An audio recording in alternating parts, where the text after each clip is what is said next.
അസ്സലാമലൈക്കും. അങ്ങനെ ഈ വർഷത്തെ ഈദ്ഗാഹ് അലൻ ജോസ് പെരേരയും ആട്ട അഭിലാഷും ആയിക്കോട്ടെ 30 ആണെങ്കിലും ഈ റംലാൻ മുബാറക്കും റംലാൻ കരീമും ഒന്നിച്ച് അതോടൊപ്പം ഈദ്ഗാഹ് എല്ലാവർക്കും നല്ലൊരു പ്രത്യേകത ഉണ്ട് കേട്ടോ. നമ്മുടെ മാഹിം മോറ്റയുടെ ചെലവാണെന്ന്. കാരണം എന്ന് വെച്ച് കഴിഞ്ഞാൽ ഞങ്ങളുടെ അവിടെ ഒരു മന്തിക്കടയുണ്ട്, അവിടെ ബുക്ക് ചെയ്തേക്കാണ് അല്ലേ?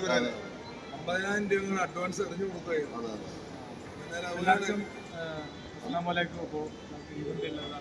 ഒരുപാട് മുസ്ലിം സഹോദരങ്ങൾ സ്നേഹിക്കുന്ന ഒരു കലാകാരനാണ് അലൻ ജോസ് പെരേര അല്ലെ?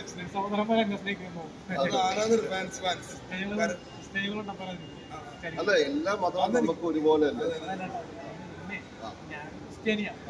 ക്രിസ്ത്യാനികൾക്ക് തന്നെ ഇഷ്ടമല്ല.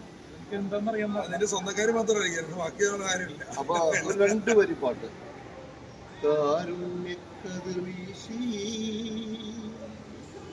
റംസാൻ പിറതെളിയുമ്പോ കനവുകളിൽ പുതിയ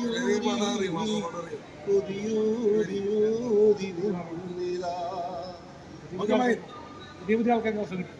പുതിയ ആളാണല്ലോ അല്ലേ? അപ്പൊ എന്തായാലും സന്തോഷം. അപ്പൊ ഞങ്ങൾ ഈ വർഷത്തെ പെരുന്നാള് ഗംഭീരമായിട്ട് ആഘോഷിക്കുന്നു അല്ലെ? പെരുന്നാളിന് നമ്മുടെ എല്ലാവർക്കും എല്ലാ സത്യവിശ്വാസികൾക്കും നല്ലൊരു ഈദ്ഗാഹ് വേണം. ഈദിന്റെ എല്ലാ ആശംസകളും നേരുന്നു. അപ്പൊ ഇതിന് നമ്മുടെ അഭിലാഷം എന്നുള്ള സിനിമ ഇറങ്ങുന്നത് നമ്മുടെ എന്റെ പേരിൽ മറ്റേ സൈജി കുറിപ്പിന്റെ അഭിലാഷം.